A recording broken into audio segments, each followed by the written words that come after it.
Hello, Cho. Let's see this question. The question says, how many subjects are there in concurrent list? Concurrent list में कितने subjects हैं? ये हमें बताना है। सबसे पहले तो हम यही समझते हैं concurrent list क्या है, फिर subjects क्या होते हैं ये देखते हैं और फिर हम आंसर करेंगे। तो देखो जो लॉ मेकिंग पावर है, ठीक है, लॉ मेकिंग पावर है, उनको हमारे कॉन्स्टिट्यूशन ने तीन पार्ट में डिवाइड कर रखा है। First one is union list, second one is state list and third is concurrent list. अब ये तीन अलग अलग लिस्ट क्यों? तो इन तीन के अकॉर्डिंग ही पावर डिसाइडेड है। यूनियन लिस्ट पे हमने बोला सेंट्रल गवर्नमेंट यहाँ पे लॉज बनाएगी, स्टेट वाले में हमने बोल दिया स्टेट गवर्नमेंट बनाएगी। कॉन्करेंट मतलब क्या हुआ? तो सर दोनों जिस पर लॉ बना सकते हैं उसको हमने बोल दिया कंकरेंट। अब फिर आपके दिमाग में दूसरा डाउट आ रहा होगा कि सर सब्जेक्ट्स क्या होते हैं? तो आपने देखा एग्रीकल्चर, ठीक है, दूसरा हमने बेटा क्या बोला हेल्थ, ठीक है, फिर आप स्कूल जाते हो तो स्कूल के लिए भी तो लॉस बनते हैं ना, तो एजुकेशन। तो ये सारे क्या हो गए? सब्जेक्ट्स हो गए कि इन पर ही कानून बनने हैं।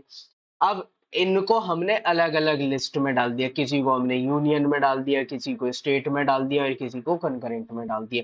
तो ऐसे बहुत सारे सब्जेक्ट्स थे, उनको हमने अलग-अलग लिस्ट में डिवाइड किया। तो अब इसमें से ही हमसे पूछा गया कि कंकरेंट में ऐसे कितने सब्जेक्ट्स हैं? तो कंकरेंट में जब ओरिजिनली कॉन्स्टिट्यूशन बना तब 47 सब्जेक्ट्स हुआ करते थे और लेकिन बाद में क्या हुआ, स्टेट लिस्ट में जो कुछ सब्जेक्ट्स थे उनको हटा दिया स्टेट लिस्ट से, क्योंकि अलग अलग स्टेट में अलग अलग तरीके के उन पे कानून बन रहे थे, तो उनमें वेरिएशन आ रहा था। तो अब उसमें सेंटर उस पे हेल्प कर सके, ठीक है, उसके लिए ये डिसाइड किया गया कि इनको यहाँ से ट्रांसफर करके कॉन्करेंट लिस्ट में डाल देते हैं। ठीक है, कंकरेंट लिस्ट में डालने का एक फायदा ये भी होगा कि पूरे तरीके से सेंटर के कंट्रोल में भी रहे नहीं होंगे, स्टेट का भी इस पे थोड़ा बहुत हाथ रहेगा, क्योंकि कंकरेंट में तो दोनों बना सकते हैं। ठीक है, तो स्टेट भी इंटरफेयर कर पाएगा और सेंटर का भी इसमें एक तरीके से आप बोल सकते हो गाइडेंस मिल जाएगा उन लॉस को बनाने में। तो ऐसे 5 सब्जेक्ट्स कौन-कौन से? तो first one is education, second forest, third protection of wild life and bird, fourth weights and measure and fifth one is administration of justice of constitution and organisation of all courts except supreme court and high court. Supreme court और high court को छोड़ के जितने भी courts हैं वो सारे फिर इसमें इंक्लूड किए गए।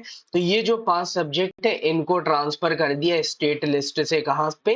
कंकरेंट में। तो पहले कितने थे? 47 प्लस 5 हुए तो टोटल कितने हो गए? 52। तो प्रेजेंटली अभी कितने हैं? 52। तो करेक्ट आंसर क्या हो जाएगा? D 52। Hope you understood it well. Best of luck. Thank you.